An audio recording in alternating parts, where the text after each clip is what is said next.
Kalau melihat kelakuannya dahulu itu kadang menyangka sekali wahini ya atikaf di masjid menuntut ilmu. Kalau dahulu jangankan ke masjid, tiba-tiba orang ini dapat nurul bidayah dari Allah. Nah, kenapa sebabnya sehingga Allah memberikan orang ini nurul bidayah itu?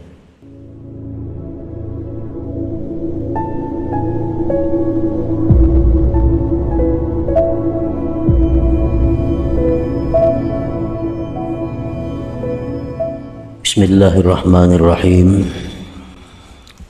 Alhamdulillahilladzi nawwara quluba man syaa'a min 'ibadihi faj'alahum min ahli wilayatihi wa musyahadatihi. Asyhadu an la ilaha illallah wahdahu la syarika lahu fi uluhiyyatihi wa asyhadu anna sayyidana Muhammadan 'abduhu wa rasuluhu qasimu amdadihi. Sallallahu wa sallama ala khairi khalqih Sayyidina wa maulana Muhammadin habibihi wa sabiyyih wa ala alihi wa ashabihi wa zurriyatihi wa atba'ihi, amma ba'du. Yang kita hormati, kita cintai para habaib dan para alim ulama, para muhibbin hadirin hadirat rahimakumullah. Pertama-tama kita memanjatkan puji dan syukur kehadirat Allah yang telah mengumpulkan kita bersama-sama di tempat yang penuh berkah dan rahmat ini. Dan mudah-mudahan Allah selalu mengumpulkan kita di tempat yang seperti demikian ini. Salawat dan salam kita haturkan kepada junjungan kita Nabi besar Muhammad sallallahu alaihi wasallam dan kepada seluruh keluarga, para sahabat, zurriyat dan pengikut beliau. Al-hikmatu tsaniyatu wal khamsun min al-hikamil ataiyah. Qala al-Imam Ahmad ibnu Athaillah As-Sakandari rahimahullah wa nafa'ana bi'ulumih. Hikmah yang ke-52 dari Al-Hikam Al-Ataiyah, berkata Imam Ahmad bin Athaillah As-Sakandari rahimahullah, innama awrada alaika warida, innama awrada alaika al-warida litakuna bihi alaihi warida, awrada alaikal warida liyusallimaka min yadil aghyar wa yuharriraka min riqqil athar, awrada alaikal warida liyukhrijaka min sijni wujudik ila fadai syuhudik. Yang artinya hanya saja mendatangkan Allah atas engkau al-warida, cahaya, agar engkau dengan cahaya itu datang kepada Allah.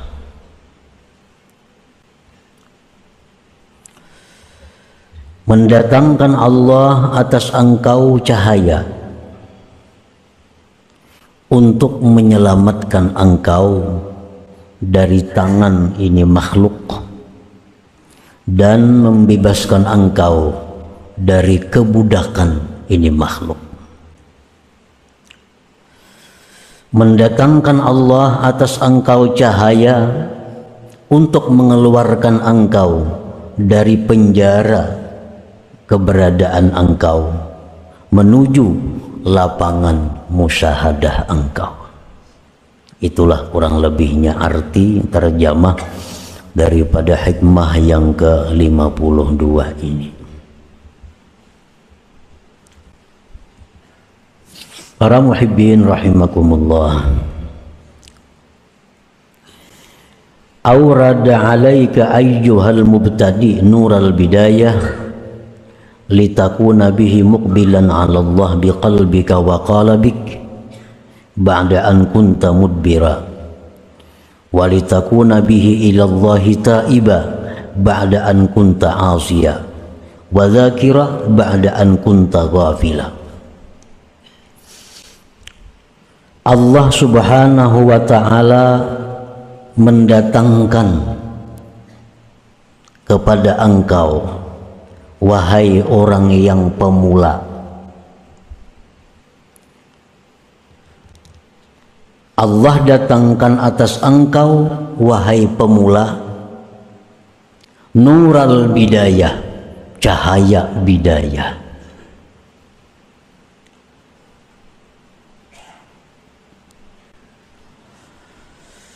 Agar engkau dengan cahaya bidayah itu berhadap atas Allah dengan hati dan tubuh engkau sesudah engkau selama ini berpaling kepada Allah.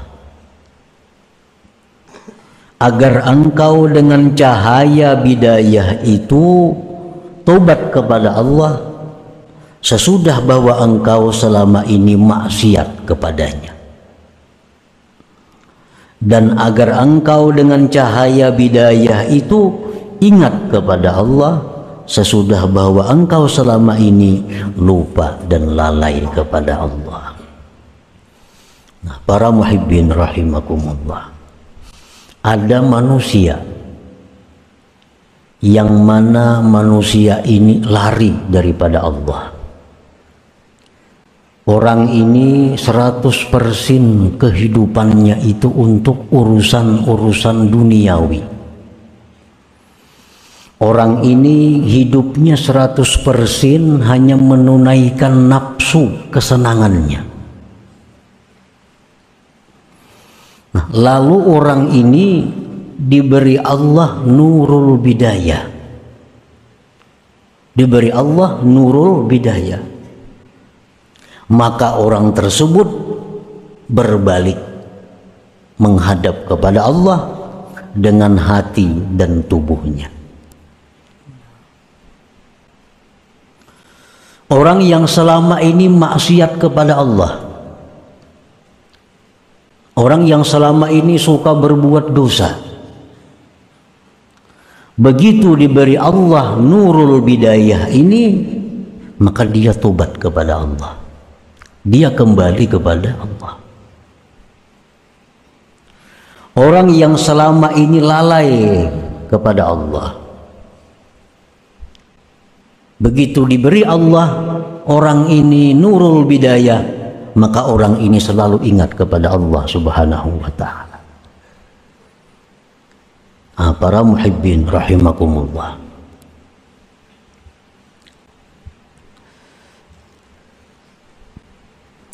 apa yang dijelaskan oleh musannif pengarang ini sangat sering kita lihat, sangat sering kita buktikan. Orang yang dulunya kada tahu apa-apa tentang agama, sekalinya kembali kepada Allah. Nah, maka orang ini sebenarnya diberi Allah nurul bidayah. Orang yang selama ini kada tahu dosa, kada tahu maksiat, selalu dilanggarnya, ternyata orang ini akhir-akhirnya kembali kepada Allah. Nah, maka orang ini dapat pemberian Allah nurul bidayah itu. Nah, para muhibbin rahimakumullah, kenapa sebabnya Allah Subhanahu wa ta'ala memberi orang ini nurul bidayah itu? Orang yang selama ini berpaling lari daripada Allah ternyata kembali. Kada disangka-sangka.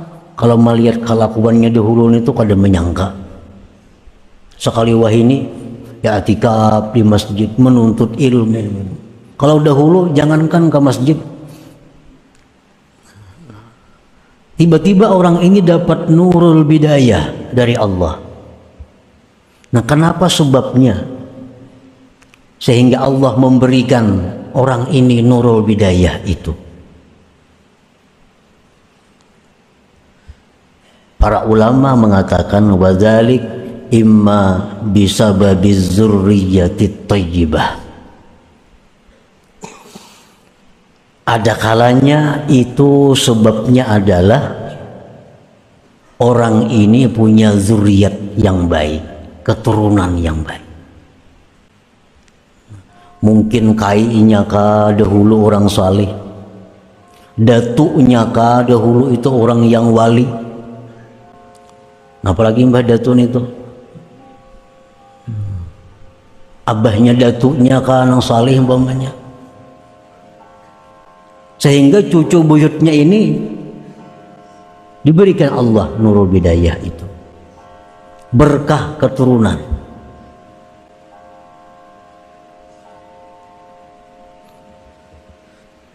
Allah Subhanahu wa taala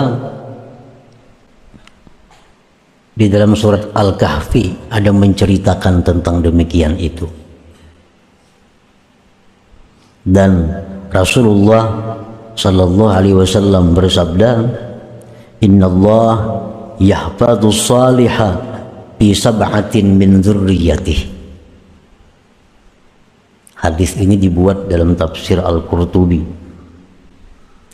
Sesungguhnya Allah Subhanahu wa taala memelihara orang saleh itu pada 7 generasi keturunannya.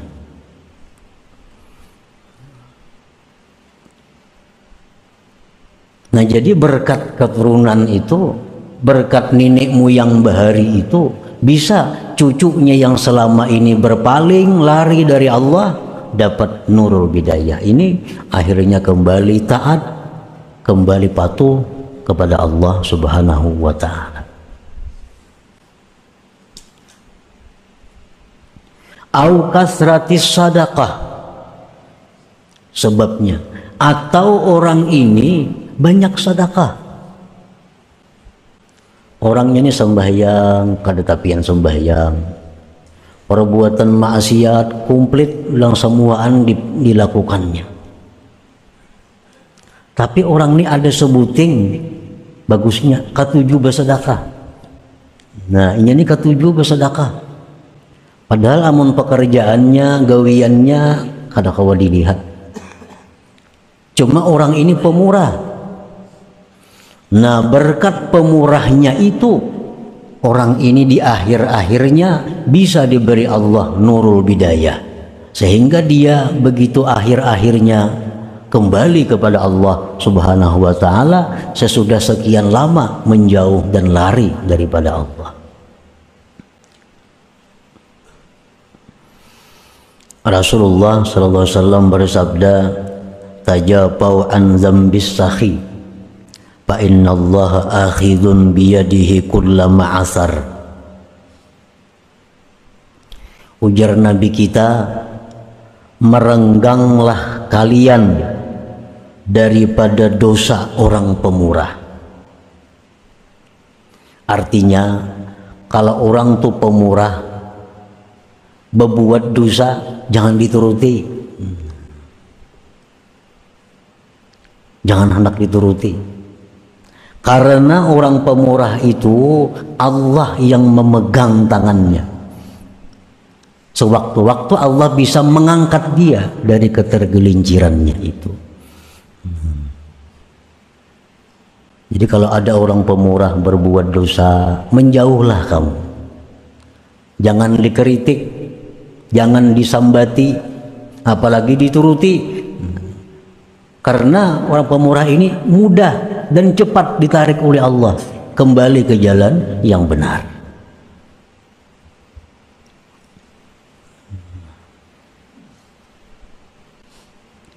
Au hubbis salihin, atau cinta orang saleh. Orang ini kelakuannya luar biasa, maksiat semuaan hampir dilaksanakan, diperbuatnya. Ibadah-ibadah orang ini lalai.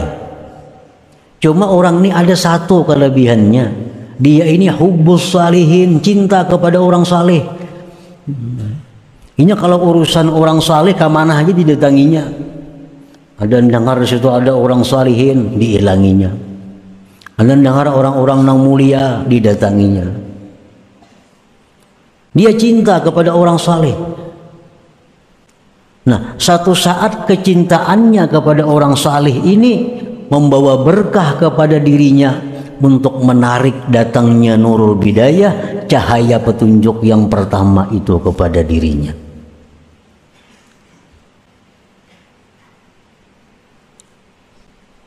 Orangnya sembahyang gin kada,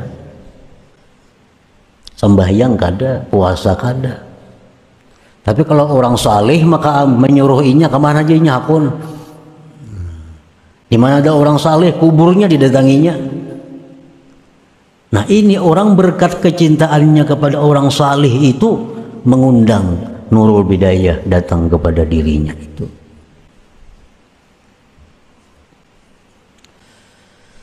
Awil ilim atau ilmu. Orangnya sekolah pesantren tamat, kitab bisa membaca, orangnya alim, tapi nya kada kau mengamalkan ilmu. Sembahyang aja mbahnu sembahyang banu kada, menipu orang mau juga, padahal orangnya alim nih. Nah, satu saat berkat ilmu yang ada pada dirinya itu bisa mengundang datangnya nurul bidayah kepada dirinya. Rasulullah sallallahu alaihi wasallam bersabda, ittaqu zallatal alim wantaziru fai'atah. Ujar Nabi, takutilah ketergelinciran orang alim itu. Kalau orang alim itu ada berbuat dosa, orang alim ada berbuat salah, hati-hati. Tunggunya kita kembali aja kepada jalan yang benar berkat ilmu yang ada pada dirinya itu. Karena orang alim ini bagaimanapun alimnya kada ada jaminan kada berbuat dosa. Yang dijamin kada berbuat dosa itu hanya para anbiya, para rasulullah, orang-orang yang maksumin. Dan jangan aneh kalau ada orang berbuat dosa. Dosa apapun yang dilakukan seseorang, jangan kita takjub, jangan aneh. Nya minum arak tadi, mbah minum araknya bezina, mbah bezina membunuh orang pulang, mbah itu mati. Nah, jangan aneh. Kenapa sebabnya jangan aneh? Karena kullu bani Adam ini khata. Tiap-tiap manusia itu berbuat salah. Jangan kita merasa heran orang-orang berbuat dosa. Tapi yang kita aneh, yang kita heran itu adalah orang yang berbuat dosa tapi tidak tobat kepada Allah. Nah, ini aneh. Dan Nabi kita mengatakan wa khairul khatta'in, sebaik-baik orang yang berbuat dosa adalah orang-orang yang kembali kepada Allah Subhanahu wa ta'ala.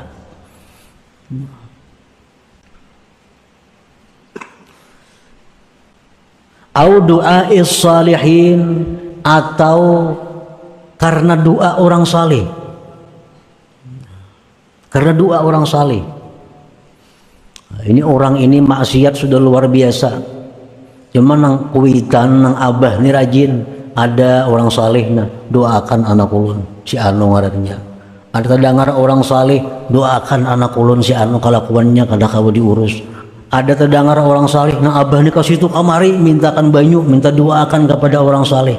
Nah, akhirnya ini bisa mendatangkan nurul hidayah, nurul bidayah kepada orang tersebut.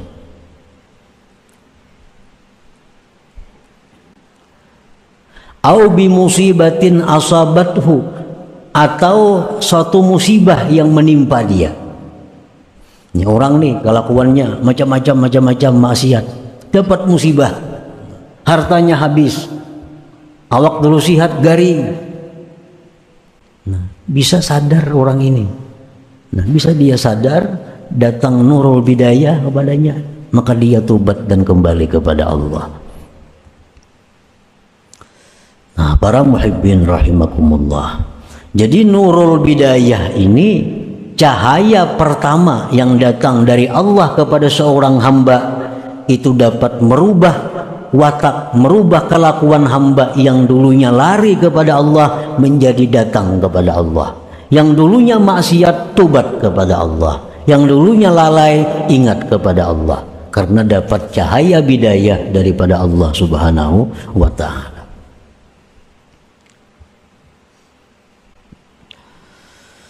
Awrada alaika nural wasatiyah litakuna bihi mustaghilan bidzikrihi ta'ala, mustaghilan bil a'malis salihat, mu'tamidan 'ala Allah muhibban lahu. Nah, kemudian yang kedua, Allah Subhanahu wa ta'ala mendatangkan kepada engkau nural wasatiyah. Nural wasatiyah, agar engkau dengan nur itu sibuk dengan zikrillah, sibuk dengan amal-amal saleh, berpegang atas Allah, cinta kepada Allah. Nah, ini sesudah dapat nurul bidayah tadi, sesudah dapat nurul bidayah itu, maka dia satu saat bisa dapat nurul wasatiyah, cahaya yang nomor 2 ini. Bila orang dapat cahaya yang nomor 2 ini, maka orang ini kesibukannya hanya urusan amal saleh, kesibukannya hanya urusan ibadah. Waktunya artinya habis untuk ibadah. Ini kalau sudah orang dapat nurul wasatiyah ini. Kada ada sibuk urusan duniawi, kada ada sibuk urusan perdagangan, kada ada sibuk urusan pertanian, kada ada. Sibuknya orang ini hanya ibadah. Nah, ini sudah lebih tinggi daripada yang pertama tadi. Sibuknya orang ini dengan ibadah dan dia tidak berpegang kepada ibadah itu, dia berpegang kepada Allah dan cinta bagi Allah Subhanahu wa ta'ala.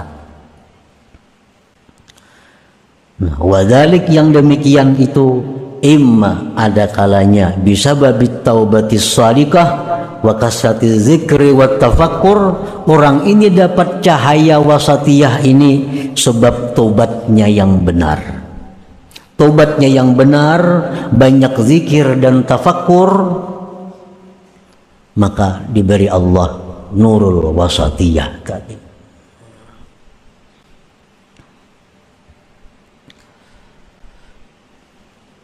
Yang pertama tadi nurul bidayah datang kepada orang, maka selama ininya maksiat, lalu ingat tobat, bujur-bujur tobat, kada sambil kada separuh-separuh tobatnya tuh. Nah, tobatnya tobat nang menyeluruh, tobat yang benar. Maka berkat dia tobat yang benar itu, berkat inya banyak zikir, banyak tafakur, maka orang ini diberi Allah lagi nur yang kedua. Maka dengan nur yang kedua itu dia menjadi orang yang sibuk dengan ibadah, cinta kepada Allah dan berpegang kepada Allah.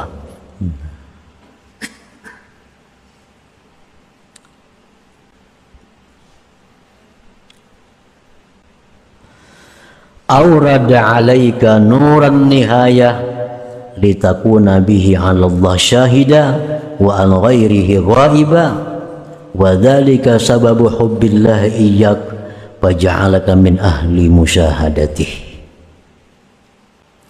Sesudah nur yang kedua ini datang kepada dirinya, maka dia jadi orang yang sibuk dengan amal-amal saleh. Allah beri lagi nur yang ketiga. Nah, maka dengan nur yang ketiga ini dia bisa musyahadah kepada Allah Subhanahu wa ta'ala. Dia melihat sesuatu selalu ingat kepada Allah. Dia mendengar sesuatu selalu ingat kepada Allah. Dia merasakan nikmatnya sesuatu ingat kepada Allah. Dia merasakan pahitnya sesuatu ingat kepada Allah. Nah, ini kalau yang ini sudah dapat nurun nihayah, orang seperti ini orang yang sudah dapat cahaya yang ketiga dari Allah Subhanahu wa ta'ala. Dan mendapatkan cahaya yang ketiga ini adalah semata-mata hubbullah iyyahu, cintanya Allah kepada dia.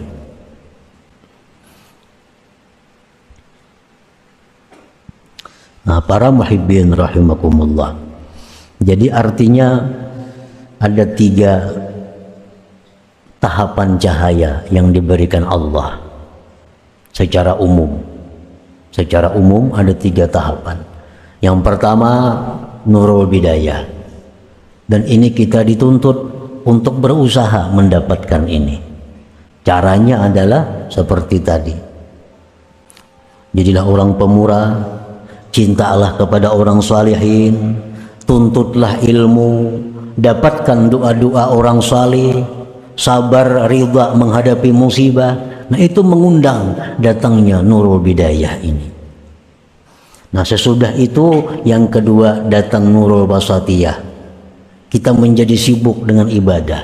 Tidak ada kesibukan kita urusan dunia. Kesibukan kita adalah urusan amal salih, urusan ibadah. Kita jadi orang yang cinta kepada Allah. Jadi orang yang berpegang, bersandar kepada Allah. Nah, kemudian yang ketiga, ini semata-mata pemberian Allah. Kita diberi lagi nurun nihayah. Kita bisa merasakan adanya Allah Subhanahu wa Ta'ala pada segala macam sesuatu itu. Nah, para muhibbin rahimakumullah, selanjutnya yang ke-53 daripada hikam Athaiyah. Ila hadratin Nabi sallallahu alaihi wasallam. Al-Fatihah. Bismillahirrahmanirrahim.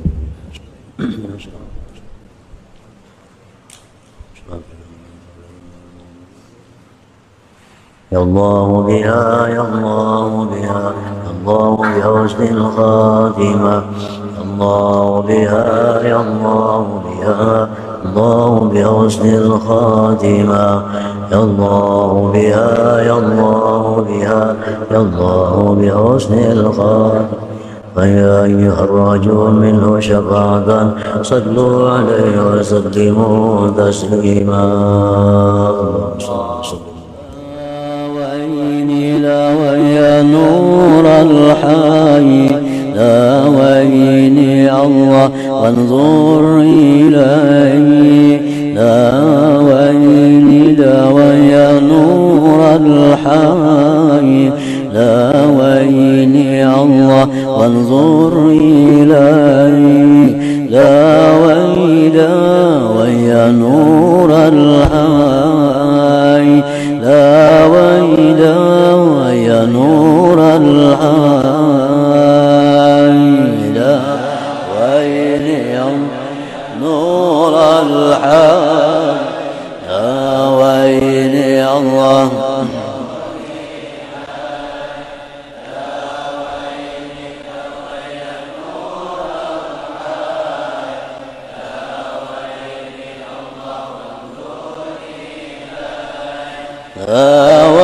الله ويا نور الحي،